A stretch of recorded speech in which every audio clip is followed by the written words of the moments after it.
sports was really my outlet. It kept me in school. I wasn't a great student, and I think that's kind of helped me in coaching, because sometimes I coach kids that struggle a little bit in school. Maybe I'm a little more patient than other coaches might be, because not everybody can just go into a classroom and feel as comfortable there as they do out here on the baseball field. But anyway, I played through high school and junior college. At that point, there were no scholarships for me, and I had gotten married, and we were expecting our first child, and so I decided to go to work, and I was out of school for a while, and I went to work one day. I was working in a grocery store. Back then it was good money, a good union, and I went to work one day. It was around Christmas time, and I saw the guys that were like 50 to 55. They were running back to the deli case, up to the check stand, and I don't know. I went home and I told my wife, I said, I don't want to do this when I'm 55. I said, I don't know how we're going to do it, but I'm going back to school. So I went back to school, finished up, and I was fortunate to get a coaching and teaching job at my high school alma mater, San Joaquin Memorial. And I was there for 2 years, and as a teacher, 3 years as a coach. And I had a great team at Memorial.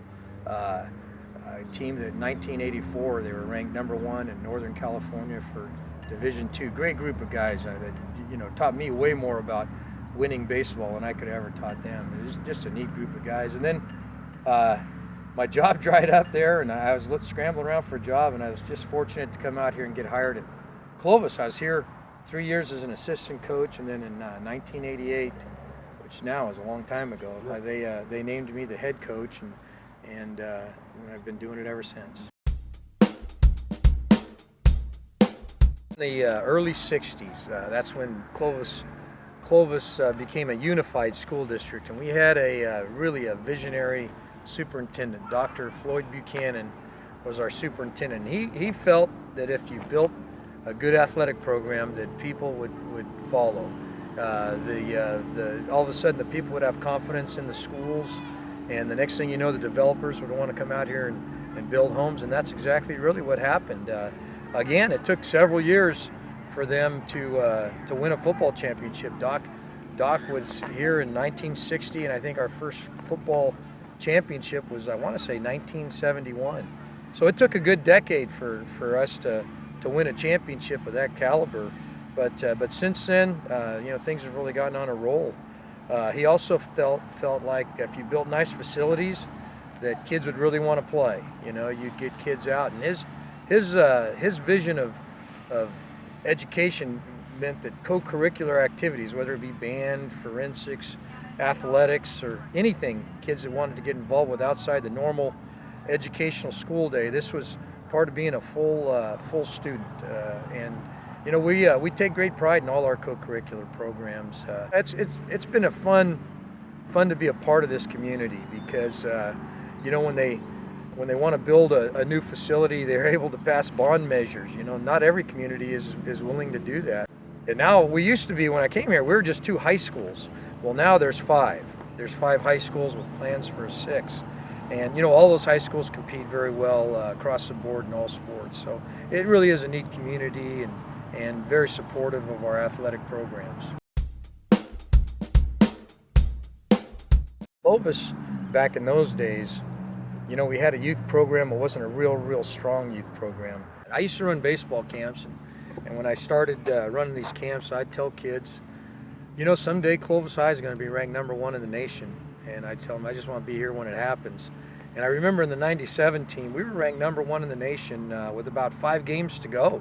So, those kids, the pressure was mounting a little bit, I guess, so to speak, but you sure wouldn't know it. We ended up winning our Valley section title game, the last game of the season for our section title. We won 13-3 with that group of guys, so you wouldn't know it if they were playing tight, that's for sure. In '98, we actually were ranked #2 when our season finished, but the team that was ranked ahead of us, they lost in their playoffs, so it was a little different for those guys. But both those teams were tremendous, and I tell you, they just had tough kids that if you got in a close game, they weren't going to lose. But as far as the pressure, we tried to, I just told them, it's one thing to get there, another thing to stay there. So let's see if we can stay there, and we kind of had fun with it. To tell you the truth, it was I wasn't going to make too big a deal of it if it came that we ended up losing one of those games at the end of the year. more than anything, I want the guys focused on the game they were playing that day. The way I look at it is every year you have a new group of guys. It's high school. We don't recruit these guys. They grow up in our neighborhood. Exactly. They look forward to coming here. So these are the guys. This is our team. You get 1 year to try to make it special. And you want them to leave. Hopefully leave our program, leave that season with some great memories. I think what high school coaching is all about is getting the guys that are, I guess you'd call them the average baseball player that are probably not going to play a second past high school, getting them to perform at their highest level, be able to get them to get enjoyment out of this game so that they can perform at their very best. I think they either want to be leaders or be led by leaders.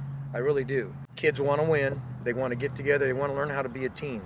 That's something I think that has never changed for me anyway in the relationships I've had, with the teams and the players that I've coached. Out here on the baseball field, we really need to learn how to communicate. So you got to talk to each other, and we try to, use that as part of a motivational tool for our guys, just to learn how to communicate with each other and talk to each other and really carry on adult conversations.